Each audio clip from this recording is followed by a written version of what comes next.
আসসালামু আলাইকুম রহমতুল্লাহ। NSI group পক্ষ থেকে আপনাদেরকে অনেক অনেক শুভেচ্ছা।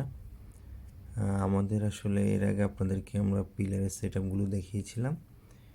এখন অলরেডি আমাদের হচ্ছে ফ্লোরের অ্যাঙ্গেল সেট আপগুলো কাজ মোটামুটি প্রায় শেষ পর্যায়ে। প্রাথমিকভাবে আমাদের নিচে অ্যাঙ্গেল দেওয়া হয়েছে এবং উপরে হচ্ছে আমরা ফ্রেম করতেছি এবং উপর টিনের জন্য আমাদের চালার জন্য কিছু অ্যাঙ্গেল আমাদের সেট আপ করা হয়েছে। আমরা আপনাদেরকে আজকে দেখাবো আমরা কীভাবে আসলে নিচের কাজগুলো বা অ্যাঙ্গেলগুলো আমরা সেট করেছি। ফুল ডিটেলস আমি আপনাদেরকে বলবো।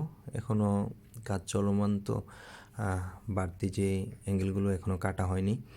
আমাদের এইটা হচ্ছে লাস্ট সীমানা, এটার পরে আর বাকি যে অ্যাঙ্গেলগুলো পরবর্তীতে আমরা কেটে ফেলবো। আপনারা দেখতেছেন আমরা এখানে কিন্তু গ্যাপগুলো রেখেছি হচ্ছে আমাদের হচ্ছে প্লাস্টিকের মাচাটা দেওয়ার জন্য। প্রত্যেকটায় গ্যাপ রেখেছি, এক একটা অ্যাঙ্গেল থেকে এক একটা অ্যাঙ্গেলের দূরত্ব এখানে আমরা আসলে 19 ইঞ্চি রেখেছি।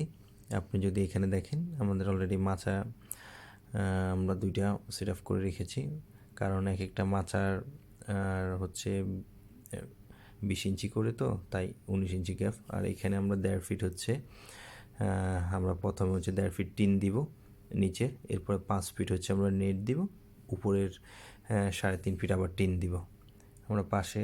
এটা সর্বপ্রথম আমরা হচ্ছে 1.5 ফিট টিন, এরপরে হচ্ছে 5 ফিট হচ্ছে আমরা নেট দিব। পরবর্তীতে আমরা আবার হচ্ছে প্রত্যেকটা ফ্রেমে 20 ইঞ্চি পর পর আবার আমরা হচ্ছে সেপারেশন করব।